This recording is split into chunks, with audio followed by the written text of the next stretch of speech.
Okay, hello and welcome again in this new session. After completing the concept of the contract, agreement, promise, difference between contract and agreement, and after completing the one statement for a comment question asked in the examination, all contract are agreement, but all agreement are not contract. Right now, we are going to start the fresh question, and the fresh question we are starting is the define contract and state the essential elements of valid contract. In our last lecture itself we discussed this particular point actually कि अगर एक agreement को contract बनना है तो उसके अंदर कुछ इसेंशियल एलिमेंट्स का होना जरूरी है. अगर वो इसेंशियल एलिमेंट्स होंगे तो ही एग्रीमेंट कॉन्ट्रैक्ट बनेगा, और अगर वो इसेंशियल एलिमेंट्स एग्रीमेंट के अंदर नहीं होंगे तो वो एग्रीमेंट कॉन्ट्रैक्ट नहीं बनेगा. वो या तो वॉइड एग्रीमेंट बनेगा, या तो वॉइड कॉन्ट्रैक्ट बनेगा, या वॉइडेबल बनेगा एक्सेट्रा. अब अभी आपको वॉइड, वॉइडेबल एक्सेट्रा का मीनिंग पता नहीं है, बट हाँ, our next question will be types of contract. तब आपको बहुत क्लियर होगा. और मैंने आपको बताया essential elements of valid contract जो पार्ट हम अभी डिस्कस करेंगे, और काइंड्स ऑफ कॉन्ट्रैक्ट वाला पार्ट एक सेकंड के लिए भी आपको उसको क्या नहीं करना, मिस नहीं करना है. That will be a very important, because once you understand kinds of contract, many things from Indian contract act become clear to you. Okay, अभी के लिए तो right now we are going to deal with the point of essential elements of valid contract. हाँ, एक agreement को अगर contract बनना होगा तो उसमें क्या क्या essential elements होना जरूरी है. That essential elements we are going to discuss. Okay, let's start. I'll share the screen with all of you. Okay, now see, as I already told you that अगर एक एग्रीमेंट को contract बनना है तो उसके अंदर क्या क्या एसेंशियल एलिमेंट्स का होना जरूरी है. That list has been put out into the section 10 of Indian contract act. हाँ, वो लिस्ट किसमें दी गई है बोलो, section 10 of Indian contract act में उस लिस्ट को क्या किया गया, दिया गया वहां पे. हाँ, but there are some essential elements also which are even though not given in section 10. Section 10 में भले ही वो दिए नहीं है, but they're also very essential for the creation of a valid contract. Okay, so your module lists out the two side. Okay, your first of all heading will be essentials of valid contract, and then your module lists out two things. Okay, section 10 में जो essential elements दिए वो, और section 10 में जो essential elements नहीं दिए वो, both are required for creating the valid contract. Okay, दोनों के दोनों contract को बनाने के लिए important है. सेक्शन 10 में दिए गए देखो क्या क्या रिक्वायर्ड है for creation of valid contract. First of all there must be agreement. Then second, the consent of the parties must be free.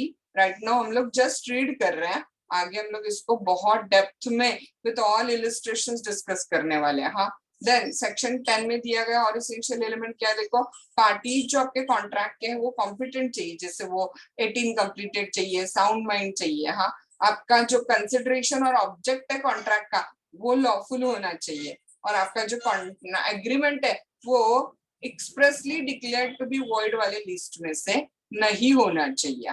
These all are given in section 10.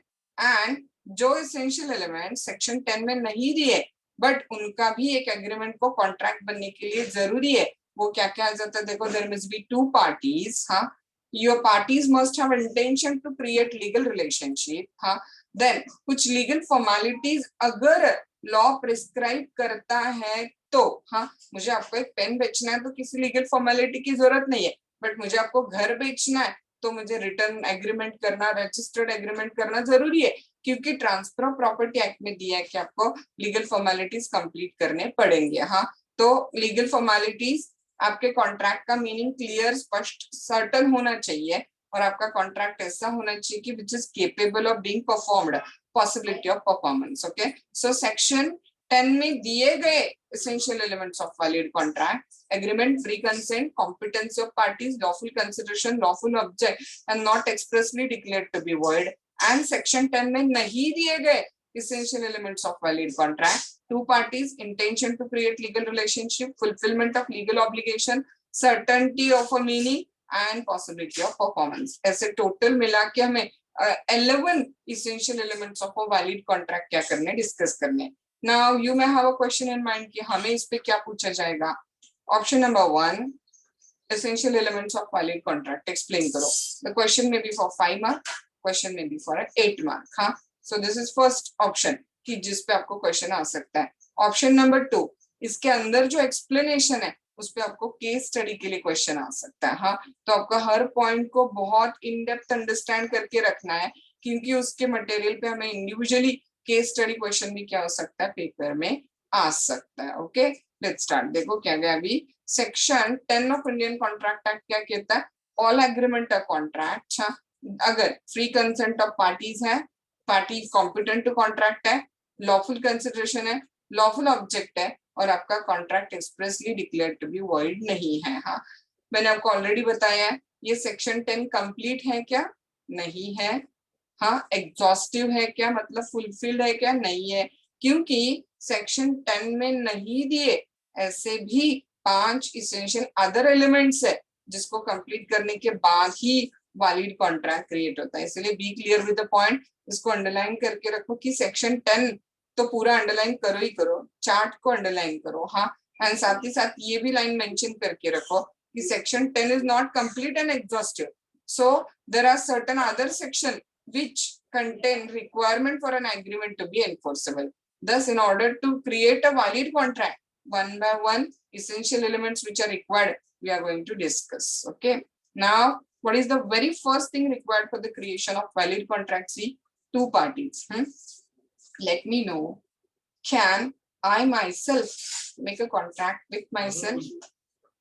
मैं खुद के साथ कॉन्ट्रैक्ट कर सकती हूँ क्या? Of course नहीं कर सकती हो ना. For creation of a valid contract, what is the first thing required? See, जो पहली चीज required है for creation of valid contract है वो two parties. I have my own house and I'm selling that my house to myself. Is it possible? No. For creation of valid contract, दो लोगों का होना वहां पे जरूरी है. One person who is going to make an offer and another person who is going to give a acceptance. हाँ, एक व्यक्ति ऑफर करेगा, A is going to make an offer, हाँ, and B is going to give the acceptance. Then only वहां पे क्या होगा बोलो, contract creation की process शुरू होगी. So I myself selling my own house, it's not possible. I myself making a contract with myself, it's not possible, right? So for creation of a valid contract, what is required? Tell me. Two parties are required. One making offer, another giving an acceptance. See, one cannot make a contract with himself. आप खुद के साथ खुद contract कर सकते हो क्या? नहीं. So contract involve at least two parties, one making the offer and other accepting the that particular offer. Okay, एक कौन होगा जो ऑफर करेगा और दूसरा कौन होगा उस ऑफर को एक्सेप्ट करेगा वहां पे. हाँ, देखो, a contract may be made by natural person and even by other person having the legal existence, like company, university, etc. अगर आप जियो का मोबाइल परचेस कर रहे हो या अगर आप सैमसंग का मोबाइल परचेस कर रहे हो, तो क्या आप उस सैमसंग के डीलर के साथ कॉन्ट्रैक्ट कर रहे हो या आप सैमसंग कंपनी के साथ कॉन्ट्रैक्ट कर रहे हो? आंसर इज आप सैमसंग कंपनी के साथ कॉन्ट्रैक्ट कर रहे हो. तो in this particular circumstances two parties है. वन कौन है बताओ? नेचुरल पर्सन है, जैसे कि आप. हाँ, एंड अदर पार्टी कौन है बोलो? कंपनी. तो अदर पार्टी कौन है? लीगल पर्सन है. हाँ, keep in your mind, there are two types of person. One who are like me, you all, natural persons who has got the natural birth, and another type of person जिसको law ने create किया है. Company is a legal person, university is a legal person, municipality is a legal person. तो जिनको legal personality law ने दी है, जिनको law ने rights and duties दिए, वो मतलब कौन होता है बोलो? लीगल पर्सन होता है. हाँ, सो लीगल पर्सन जो है वो क्या कर सकता है बोलो? कॉन्ट्रैक्ट कर सकता है. हाँ, तो अ कॉन्ट्रैक्ट में be made by the natural person और even a person who is having the legal existence like companies, universities, etcetera. हाँ, it is necessary to remember that identity of parties to be ascertainable. हाँ, इतना important है कि parties की identity क्या होनी चाहिए? फाइंड आउट करने जैसी होनी चाहिए, असर्टेनेबल होनी चाहिए. हाँ, मतलब वो पार्टी का कोई एग्जिस्टेंस ही नहीं है, उसकी आइडेंटिटी हम फाइंड आउट ही नहीं कर सकते, तो उसको हम काउंट भी नहीं कर सकते. ओके, देखो एग्जांपल क्या दिया है? To constitute a contract of a sale there must be two parties, buyer and a seller. As we have taken out in this particular example also कि अगर हाँ अमित अपनी कार बेच रहा है, किसको बेच रहा है अमित अपनी कार, तो भाविन को अपनी कार अमित बेच रहा है, तो यहाँ पे बायर कौन है बोलो, Bhavin is a buyer and Amit is a seller. तो अमित खुद को अपनी खुद की कार नहीं बेच सकता ना, सो अगर अमित को अपनी कार बेचनी है तो there is a need of some another person. So two parties is essential in the even contract of sale or any kind of the contract. Okay, so constitute the contract of a sale. There must be two parties, seller and a buyer. The seller and buyer must be the two different person because a person cannot buy his own goods, right? आप दो अलग अलग लोग होना जरूरी है क्योंकि आप खुद ही खुद के गुड्स को क्या नहीं कर सकते हो, बाय नहीं कर सकते हो, राइट। अच्छा, ये जो मटेरियल है essential elements of valid contract का, ये पूरा लर्न करना है। हाँ, बट मैं थोड़ा सा अंडरलाइन करके दे रही हूँ। वो मटेरियल क्यों अंडरलाइन करके दे रही हूँ, अगर स्पेसिफिक क्वेश्चन है essential elements of valid contract तो इतना भी आंसर जितना मॉडल में दिया उतना हमें पेपर में नहीं लिखना होता है। हाँ, तो इन दैट केस आपको क्या आंसर लिखना होगा, अगर क्वेश्चन है कि essential elements of valid contract, तो one can not contract with himself, a contract involve at least two parties, one making offer, other party accepting it। हाँ, देन आप क्या करोगे, देखो डायरेक्टली केस लॉ को अंडरलाइन करोगे। हाँ, तो फर्स्ट ऑफ ऑल हम लोग केस लॉ को अंडरस्टैंड करके लेते हैं।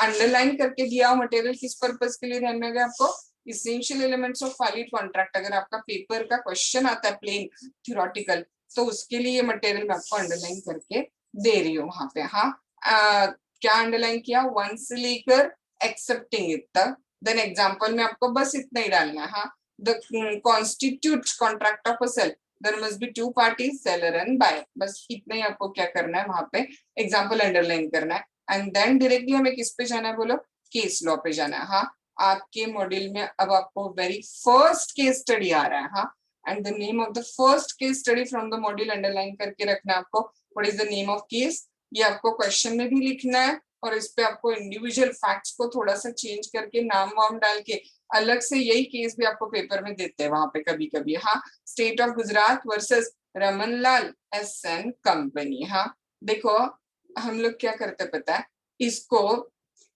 थोड़ा सा पहले अंडरस्टैंड करके लेते हैं अपने ओन लैंग्वेज में, एंड देन हम लोग क्या करेंगे मॉडल भाषा में क्या होगा वहां पे जाएंगे। एक क्या हुआ देखो इस पर्टिकुलर केस में, हाँ, एक पार्टनरशिप फर्म है। इस पर्टिकुलर केस में क्या होगा, एक पार्टनरशिप फर्म है। हाँ, उस पार्टनरशिप फर्म में कुछ पार्टनर्स है समझो। हाँ, एंड वो पार्टनरशिप फर्म डिसॉल्व हो रही है।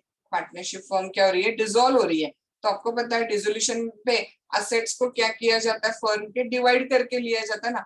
जिसकी भी लाइबिलिटीज है, लाइबिलिटीज पे करने के बाद असेट्स को क्या करके लिया जाता है, पार्टनर्स में डिवाइड करके लिया जाता है। हाँ, अब जो भी पार्टनरशिप फर्म के लाइबिलिटीज थे वो उन्होंने पे आउट कर दे, और जो भी बचा हुआ असेट था फर्म का वो एक दूसरे के साथ में क्या किया, उन्होंने डिवाइड करके लिया अमंग द पार्टनर्स। हाँ, सेल टैक्स ऑफिसर जो था ना, सेल टैक्स ऑफिसर मतलब जो सेल के ट्रांजैक्शन होते हैं उस पे जो टैक्स लगता है, सेल टैक्स ऑफिसर को इस ट्रांजैक्शन पे टैक्स लगाना था, ये बोल के कि ये सेल है।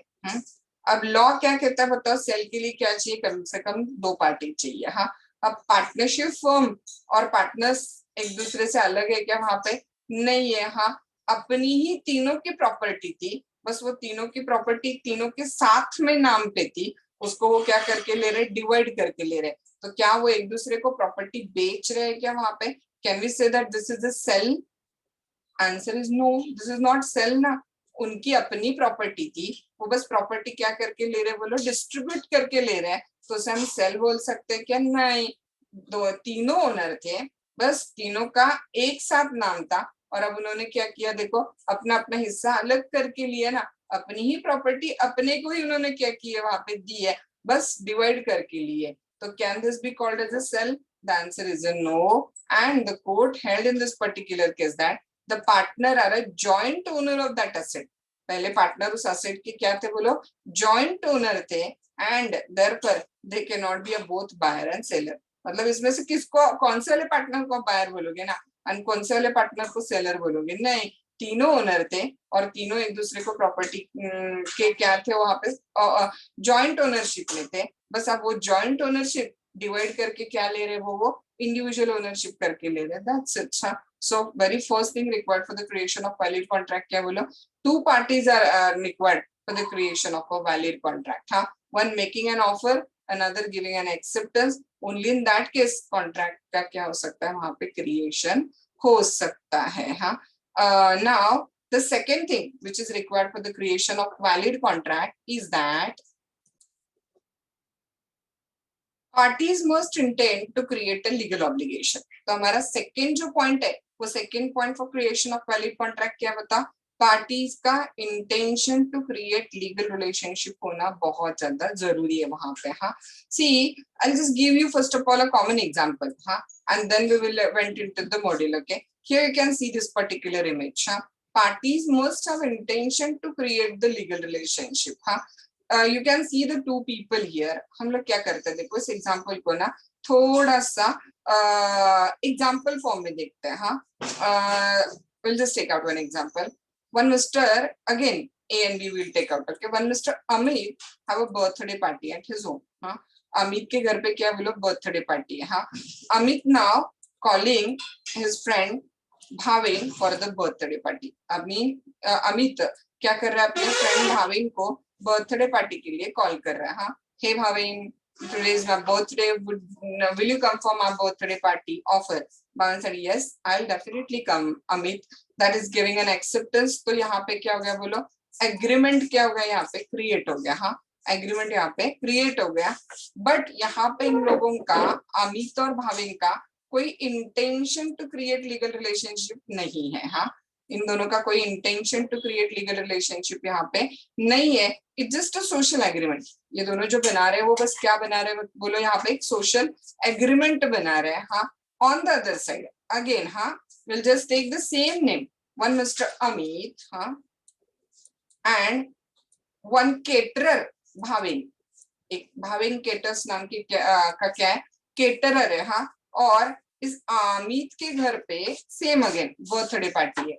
अमित के घर पे क्या बोलो बर्थडे पार्टी है. हाँ, and this Amit gave an order of a caterer to the Bhavin, and asked him that today is a birthday party of mine.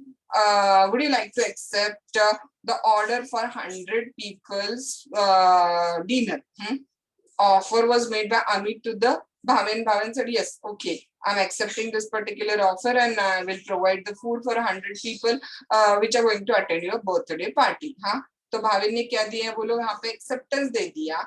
और भाविन हाँ बर्थडे पार्टी को नहीं आता है और उन 100 लोगों को खाना नहीं देता है. तो in this particular situation Bhavin पे अमित एक्शन ले सकता है. तो आंसर होगा yes, this is business agreement, this is legal agreement, and legal agreement are usually binding. क्योंकि यहाँ पे पार्टी का क्लियर इंटेंशन क्या था बोलो, अमित और भाविन के बीच में सेकंड वाले एग्जांपल में intention to create legal relationship. Clearly इनका लीगल रिलेशनशिप क्रिएट करने का इंटेंशन था.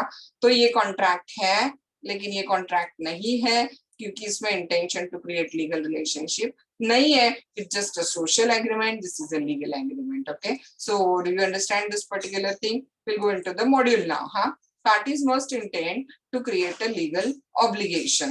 There must be an intention on the parties to create a legal relationship. Parties का intention चाहिए कि उनको legal relationship create करना है. Social या domestic type of agreement are not enforceable in the court of law.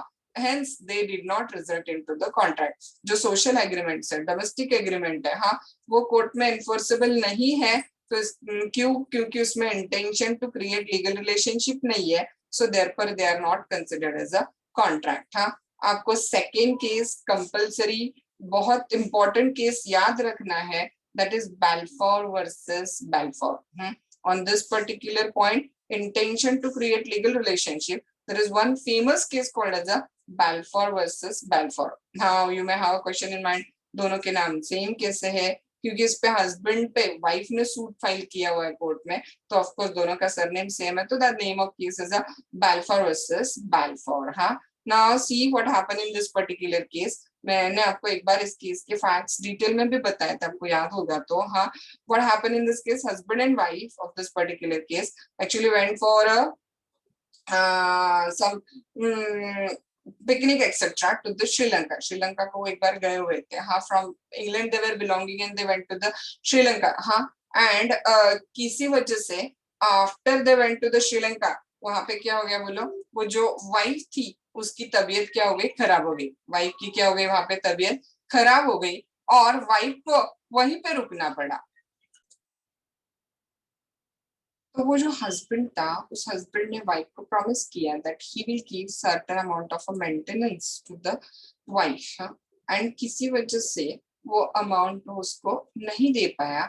Husband पे wife ने क्या कर दिया, वहां पे सूट फाइल कर दिया for the recovery of that particular amount of maintenance. तो question mark was that whether this particular suit is maintainable in the court of law. The answer is that no, no action can be taken by wife on the husband, because इन दोनों के बीच में क्या missing था, बोलो, intention to create legal relationship क्या था, मिसिंग था। हाँ, सो Balfour versus Balfour, what are the facts of this particular case? See, husband agreed to pay his wife certain amount as a maintenance every month while he was abroad. husband abroad है, अलग जगह पे है, तो उसने wife को promise किया that as an amount of maintenance he will pay certain amount to the wife every month. हाँ, husband failed to pay the promised amount. husband वो अमाउंट पे करने से क्या हो गया, बोलो, फेल हो गया वहां पे। हाँ, wife sued him for the recovery of amount. Wife ने हस्बैंड पे सूट फाइल कर दी वो अमाउंट रिकवर करने के लिए। in this case wife could not recover that amount. Why? See, this is a social agreement. There was no intention to create legal relationship among the parties. Okay, and the parties did not intend to create any legal relations. ध्यान में रखो, Balfour versus Balfour, very important case.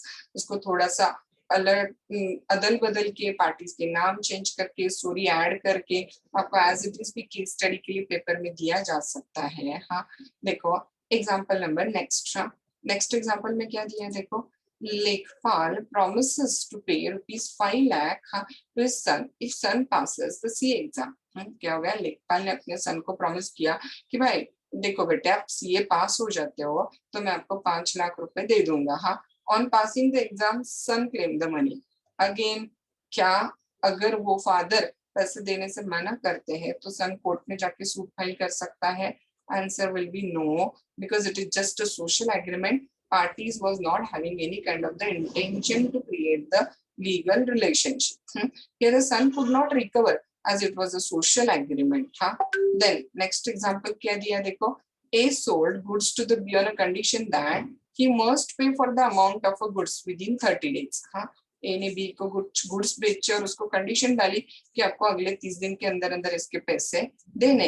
यहाँ पे intended to create a legal relationship with B, proper एक legal transaction है ना ये, तो hence the same is a contract. और अगर उसने वो 30 डेज के अंदर अंदर पैसे नहीं दिए तो सूट फाइल की जा सकती है। Yes, because clearly there is a intention to create a legal relationship between the parties. On a failure by B of making the payment on the due date, A can sue B in the court of law. देखो, तो अगर party का intention to create legal relationship है, हाँ, अगर party का intention to create legal relationship है, हाँ, बिजनेस ट्रांजैक्शन कर रहे हैं, intention to create legal relationship है, तो हाँ, वो कॉन्ट्रैक्ट है। और अगर पार्टीज एक general casual domestic social agreement कर रहे हैं जिसमें उनका कोई intention to create legal relationship नहीं है, तो वो यूजुअली क्या नहीं होगा, बोलो, बाइंडिंग नहीं होगा।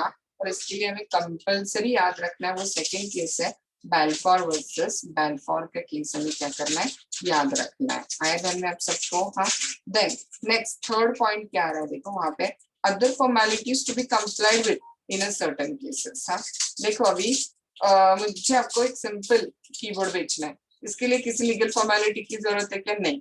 तो वो फॉर्मेलिटी किए बिना भी कॉन्ट्रैक्ट कंप्लीट होगा। मैं आपको कीबोर्ड दे दूंगी, आप मुझे 500 रुपए दे दोगे, completed transaction will be there. हाँ, मुझे आपको एक पेन बेचना है, किसी फॉर्मेलिटी की जरूरत है क्या? मैंने आपको पेन दे दिया, आपने मुझे 10 रुपए दे दे, transaction will be set to be completed.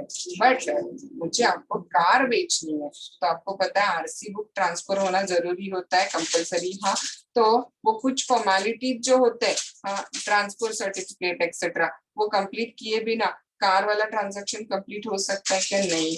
तो वहां पे अगर वैलिड कॉन्ट्रैक्ट बनाना है तो आपको वो जो भी लीगल फॉर्मेलिटीज है वो कंप्लीट करनी पड़ेगी, right? If I want to sell you my house selling is immovable property, right? So therefore it must be according to the transfer of property act में जो लीगल फॉर्मेलिटीज दी है, जैसे आपको स्टैम्प पेपर पे document बनाना है वो रिटन ही होना चाहिए, रजिस्टर्ड होना चाहिए, विटनेस के साइन चाहिए। जब तक ये सारे लीगल फॉर्मेलिटीज कंप्लीट नहीं होते हैं तब तक वैलिड कॉन्ट्रैक्ट क्रिएट नहीं होगा। हाँ, तो अगर लॉ कुछ लीगल फॉर्मेलिटीज प्रिस्क्राइब करता है तो वो लीगल फॉर्मेलिटीज कंप्लीट करने पड़ेंगे, तभी वहां पर वैलिड कॉन्ट्रैक्ट क्रिएट होगा। Okay, so every time legal formalities की जरूरत नहीं है। अगर उस चीज पे डिपेंड है कि जो आप बेच रहे हो या उस चीज पे डिपेंड है जिसका आप कॉन्ट्रैक्ट कर रहे हो, उस लॉ में अगर दिया है कि लीगल फॉर्मेलिटी करनी है तो करनी है, और अगर उस लॉ में कोई लीगल फॉर्मेलिटी नहीं है तो फिर करने की जरूरत भी नहीं है। So other formalities to be complied with in certain cases में क्या आ जाएगा? देखो, नॉर्मली तो कॉन्ट्रैक्ट रिटन स्पोकन भी हो सकता है। मैंने कीबोर्ड भेज दिया, सिंपल है ना, उसको रिटर्न की जरूरत नहीं। मैंने पूछा चाहिए, आपने बोला हाँ चाहिए, मैंने आपको भेज दिया, आपने पैसे दे दिए, खत्म, कॉन्ट्रैक्ट क्या हो गया? बोलो कंप्लीट हो गया। हाँ, तो ना इफेक्ट की बात करें तो लीगल रिटर्न ओरल कॉन्ट्रैक्ट में कुछ फर्क नहीं होता है। हाँ, देखो, as such legal effect there is no difference between the written contract or contract made by the word of mouth, but अगर हाँ जनरली पार्टीज के इंटरेस्ट की बात करें तो कॉन्ट्रैक्ट लिख के रखना ऑफ कोर्स ज्यादा बेहतर होता है ना, क्योंकि लिखा हुआ कहीं पे जाता नहीं है। आप बोल सकते हो कि देखो भाई मैंने ऐसे लिख के रखा है, और आप अब ऐसे बोल रहे हो तो आप अपनी जबान से पलट रहे हो। So if you put in into the written it is always beneficial to you. हाँ, but in the interest of parties the contract must be written in the case of certain contract. हाँ, लेकिन कभी कभी law खुद legal formalities बताता है। हाँ, तब आपको लॉ में अगर लीगल फॉर्मेलिटीज दिए तो उसको मस्ट कंपलसरी फॉलो करना है। हाँ, so in certain cases of a contract some other formalities have to be complied with to make an agreement legally enforceable. For example, देखो, contract of insurance is not valid except written है। आपको पता है कभी insurance policy oral होती है क्या? नहीं ना, इंश्योरेंस पॉलिसी कंपलसरी रिटर्न होनी चाहिए, दोनों पार्टीज का साइन होना चाहिए। फर्दर इन अ कॉन्ट्रैक्ट, हाँ, certain contract registration of a contract under the law in force of a time is essential. For example, अभी मैंने बताया था मुझे आपको अपना घर बेचना है, if I want to sell you immovable property, वहां पे भी रजिस्ट्रेशन कंपलसरी होगा। ओके, सो स्टैट्यूटरी वर्ड आया, देखो याद है मैंने आपको स्टैट्यूट, बिल, एक्ट बताया था। स्टैट्यूट मतलब एक्ट। हाँ, अगर उस लॉ में एक्ट में दिया है कि बाबा लीगल फॉर्मेलिटी चाहिए तो चाहिए, और अगर लॉ में नहीं दिया तो फिर लीगल फॉर्मेलिटी कंप्लीट नहीं करता तो भी वैलिड कॉन्ट्रैक्ट क्रिएट हो सकता है। Thus when there is a statutory requirement, हाँ, स्टैट्यूट लॉ बताता है, एक्ट बताता है that any contract is to be in a writing, और witness मतलब साक्षीदार चाहिए, या रजिस्ट्रेशन ऑफ डॉक्यूमेंट चाहिए। अगर ऐसे स्टैट्यूट बताता है तो फिर आपको भी कंपलसरी वो रिटर्न और रजिस्टर्ड और जो भी फॉर्मेलिटीज दी है वो कंप्लीट करने पड़ेंगे। लेकिन अगर स्टैट्यूट में कोई फॉर्मेलिटी नहीं होगी, पेन बेचना है, पेंसिल बेचना है, कीबोर्ड बेचना है, इसके लिए किसी लीगल फॉर्मेलिटी की जरूरत नहीं, ओरल भी कर सकते हो आप, रिटर्न भी कर सकते हो। हाँ, सो हाँ, लेकिन आपको घर बेचना है, आपका compulsory return, registered, stamped, presence of witness, क्योंकि transfer of property act statute बताता है कि सारे लीगल रिक्वायरमेंट कंप्लीट होने चाहिए। तो अगर किसी कॉन्ट्रैक्ट से रिलेटेड स्टैट्यूट में लीगल फॉर्मेलिटीज दिए तो वो कंप्लीट करने पड़ेंगे। अगर स्टैट्यूट में कुछ लीगल फॉर्मेलिटीज नहीं है तो इवन आप ओरल, रिटर्न, हाँ, कैसे भी कॉन्ट्रैक्ट कर सकते हो, there will be no problem. So up to the point, 3 essential elements of valid contract we discussed, which are actually not given in the section 10. Two parties should be there for creation of valid contract. We discussed the case of State of Gujarat versus Ramanlal and Company. Parties must intend to create legal relationship. There may be social or legal agreement that are only legal agreement having intention to create legal relationship are enforceable in the court of law. We discussed very famous case law of Balfour versus Balfour. And third point, we discussed that if statute prescribe any legal formalities to be complied for making contract, then that legal formalities must be complied with. Okay, then bache with points and other things we will discuss tomorrow.